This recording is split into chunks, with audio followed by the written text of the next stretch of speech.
Hello everyone, this is Kanak Som and in this video we will learn about the soap and detergent. ठीक है, उससे पहले हम इस क्वेश्चन को पढ़ेंगे और आपको इसका आंसर कमेंट सेक्शन में करना है।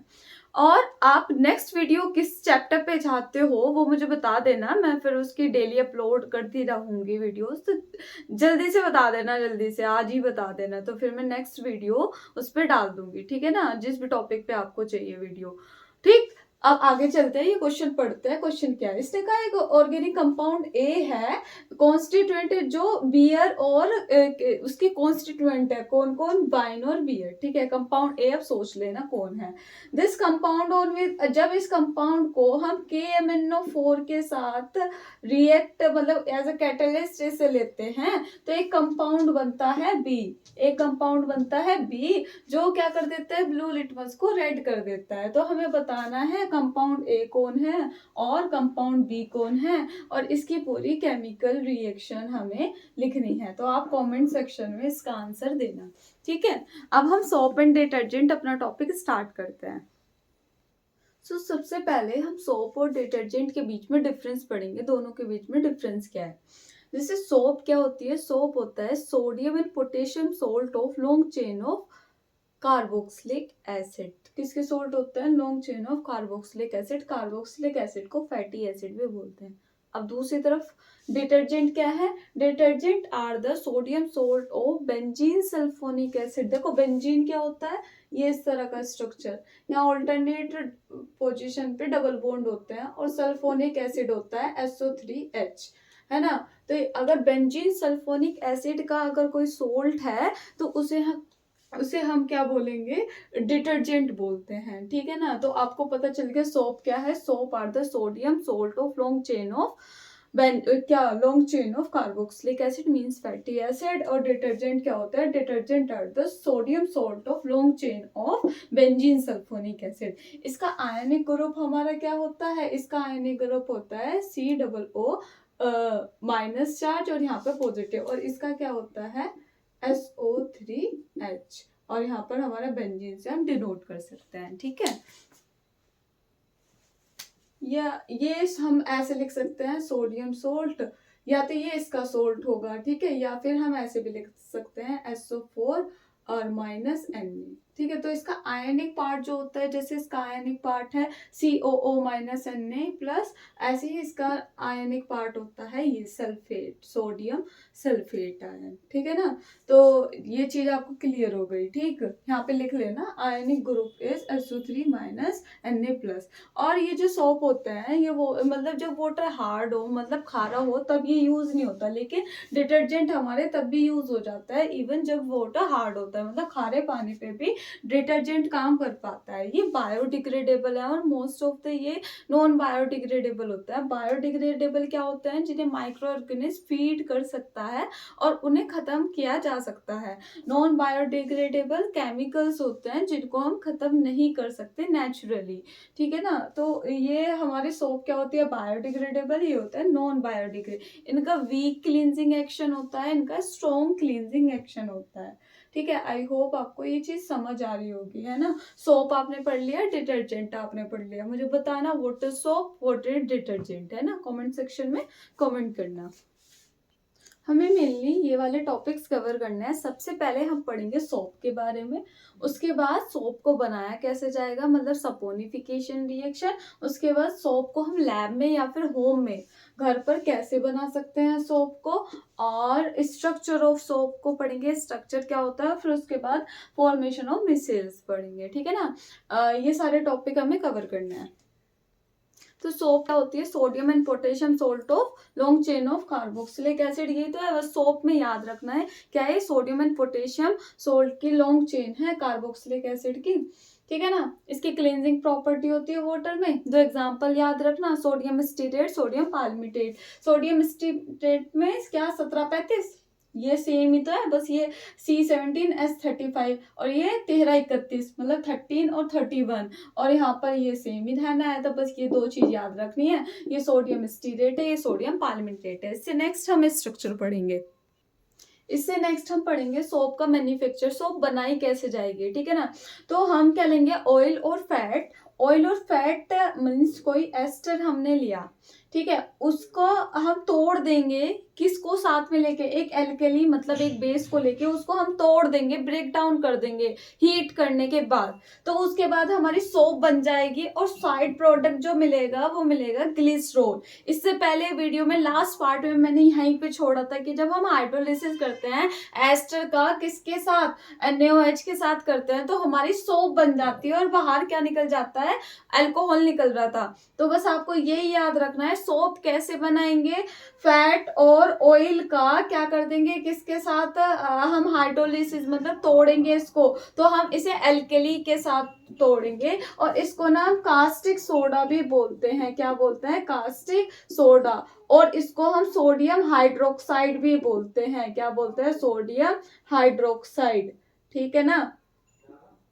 ठीक, अब इसे हीट करते हैं तो सोप मिल जाती है और ग्लिसरॉल मिल जाता है। तो हम ऐसे भी बोल सकते हैं सपोनिफिकेशन रिएक्शन क्या होती है, the process of making soap bye hydrolysis of fat and oil with alkalis, alkalis means base, तो उसे हम सपोनिफिकेशन रिएक्शन बोलते हैं। अब मुझे बताना व्हाट इज सपोनिफिकेशन रिएक्शन और कास्टिक सोडा का फॉर्मूला। ओके, तो अब इससे पहले हम पहले सोप का स्ट्रक्चर नहीं, पहले प्रिपरेशन पढ़ेंगे कि हम घर पे या लैब में इसको कैसे बना सकते हैं। तो रॉ मटेरियल्स क्या क्या चाहिए, वेजिटेबल ऑयल, वेजिटेबल ऑयल में सोयाबीन ऑयल, कैस्टर ऑयल या कोई और ऑयल भी हो सकता है जो सिर्फ वेजिटेबल हो, ठीक है। और हमें चाहिए सोडियम हाइड्रोक्साइड मतलब NaOH मतलब कास्टिक सोडा, मतलब क्या है इसका, कास्टिक सोडा, ठीक है। फिर क्या चाहिए, नमक चाहिए मतलब हमें NaCl चाहिए। तो हम क्या करेंगे, हम एक बीकर लेंगे, बीकर में हमने 20 ml कैस्टर ऑयल डाला, फिर उसे हमने हीट करा, हीट करने के बाद उसमें 30 ml हमने क्या डाला, कास्टिक सोडा, इसे स्ट्रिंग करा, घुमाया इसे, और फिर उसके बाद हमने क्या करा, जब इसे अच्छी तरह से घुल जाएगा उसके बाद हमने 5 to 10 ग्राम हमने NaCl मीन्स नमक मिलाया। अब इसमें हमने नमक क्यों मिलाया है, ताकि ये जो हमारा सोप का सॉल्यूशन, सोप अलग सेपरेट हो जाए, ठीक है। फिर इसे ठंडा करने के लिए रख दिया, ठंडे करने के बाद इसे जब तक ये कूल हुआ, तो फिर जब कूल होने के बाद ये जो सोप का जो सॉल्यूशन था वो सॉलिड सोप जो थी वो सेपरेट हो गई, ठीक है। तो जब ये सोप हमारी सेट हो जाएगी तो इसको हम कट कर लेंगे नाइफ से और हमारी सोप तैयार। तो आपको मुझे लगता है समझ आ गया होगा। पहले हमने कैस्टर ऑयल वेजिटेबल ऑयल लिया, गरम करा, फिर उसमें NaOH डाला, स्ट्रिंग करा, और फिर क्या डाला हमने, नमक डाला, ठंडा करा, ठंडा करने के बाद सॉलिड पीसेस को अलग कर लिया। नमक क्यों डाला गया, सोप को अलग करने के लिए। तो क्वेश्चन ये था, जो एक लड़की ने कॉमेंट किया था उसमें पूछा था कि बताओ कि ये बस सेकंड क्वेश्चन क्या है असाइनमेंट का, तो उसमें यही था, उसमें यही बताना था कि आप सोप को कैसे बना सकते हो, लैब में आपको क्या क्या चीजें चाहिए। तो आप उसमें क्या लिख सकते हो, वेजिटेबल ऑयल, सोडियम हाइड्रोक्साइड और सोडियम क्लोराइड, और हम बीकर, बंसर, ये सब उसके लिए हमें चाहिए, ठीक है ना, बर्नर। तो ये मटेरियल वहां पर लिख सकते हैं और थोड़ा थोड़ा ऐसे भी एक्सप्लेन कर सकते हो। देखो अब हम सोप के स्ट्रक्चर पढ़ेंगे। सोप के स्ट्रक्चर क्या है, हमने क्या पढ़ा था, soap are the long chain of sodium salt of carboxylic acid, ये तो पढ़ा था।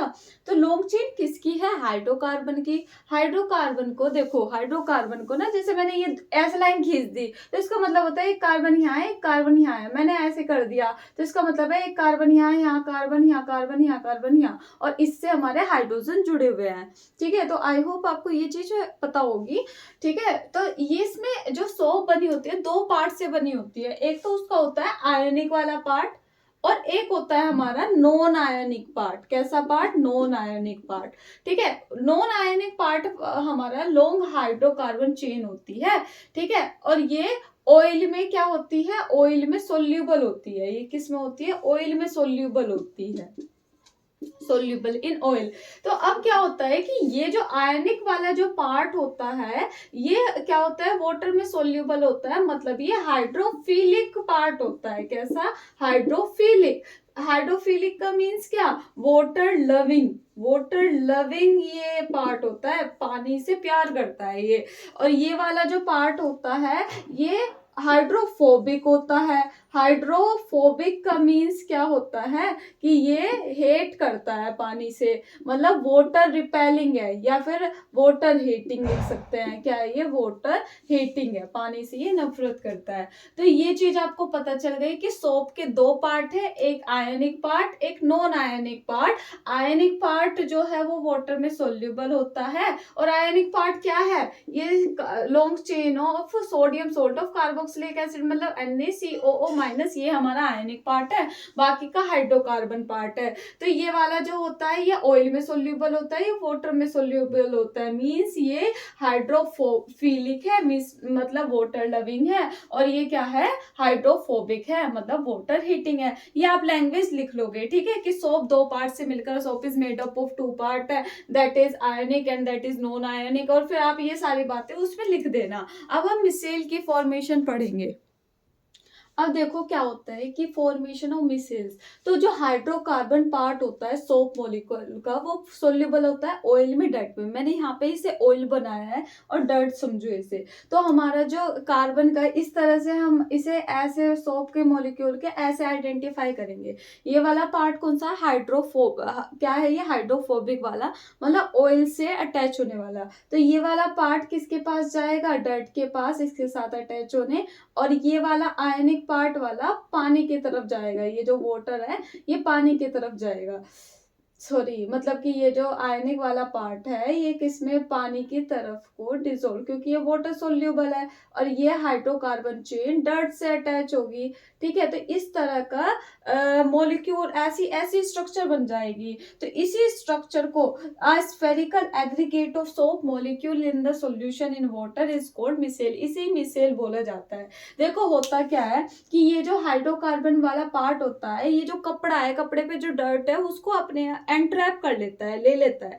जब इसे एंट्रैप कर लेगा तो एंट्रैप करने के बाद क्या होता है, ये वाली चेन इससे अटैच होती है और ये पानी में सोल्यूबल है। तो उसके बाद जब डर्ट निकल जाता है तो डर्ट फिर पानी में सोल्यूबल हो जाता है और हमारा कपड़ा साफ हो जाता है। तो इस तरह से हम क्या करते हैं, सोप का क्लींजिंग एक्शन को पढ़ते हैं, जिसमें कि ये मिसेल बना था। इसकी लैंग्वेज जो मैंने अभी बताया वो मैं लिखवा दूंगी, और आप यहाँ पर और भी लेबलिंग कर सकते हो। इसे बोल देना ये कौन सा पार्ट है? आयनिक पार्ट, या फिर इसको हम बोल सकते हैं क्या? हाइड्रोफिलिक पार्ट, है ना, हाइड्रोफिलिक पार्ट। और इसी तरह से इसकी नेम, ये क्या है? Non ionic part, non ionic part, या फिर हाइड्रोकार्बन चेन, हाइड्रोकार्बन चेन, या फिर आप इसको क्या बोल सकते हो? Hydrophobic part, hydrophobic part. और भी चीजें लिख सकते हो इसमें। क्या है? ऑयल सोल्यूबल है, और ये किसमें सोल्यूबल है? हाइड्रोफिलिक, वाटर सोल्यूबल है। ये मोस्ट इंपॉर्टेंट है, कभी आप इसे हल्के में लो, बहुत आता है ये वाला क्वेश्चन, ठीक है। तो मुझे आप बताना व्हाट इज मिसेल, है ना, कमेंट सेक्शन में मिसेल का भी बताना। तो ये जो मैंने अभी लैंग्वेज बोली थी कि ये जो हाइड्रोफोबिक वाला जो पार्ट होता है, हाइड्रोकार्बन की चेन, ये डर्ट को क्या कर लेती है? जब सोप सॉल्यूशन होता है तो ये कपड़े से डर्ट को अपने ओर ले लेगी और फिर उसमें वाटर में सोल्यूबल हो जाएगी, जिससे पानी गंदा हो जाता है। और पानी गंदा हो जाएगा लेकिन कपड़ा हमारा, ये वाला कपड़ा जो था वो साफ हो जाएगा। यही चीज लिखी है। When the soap solution is agitated in a soap solution, the oiling and dirty particle present on its surface are entrapped by soap micelle, get dispersed in water, due to which the soap water become dirty and but clothes get clean। ठीक है ना। तो जब भी ये question आए तो शुरू से लेके एंड तक ये पूरी एक्सप्लेनेशन लिखना, वरना नंबर नहीं मिलेंगे, ठीक है ना। और बाकी तो हो गया। और हाँ, सोप का पूछ सकते हैं, सोप एसिडिक है बेसिक है भैया?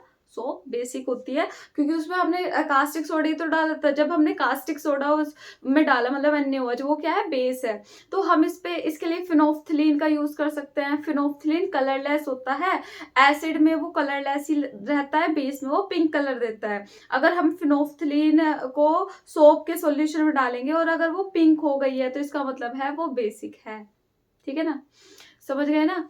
तो और तो कुछ नहीं है। या लिटमस पेपर का टेस्ट कर सकते हैं, अगर ब्लू को, अगर उसने रेड लिटमस पेपर को ब्लू कर दिया तो इसका मतलब क्या है, वो बेसिक है, तो इसलिए हम सोप का टेस्ट कर सकते हैं, ठीक है ना।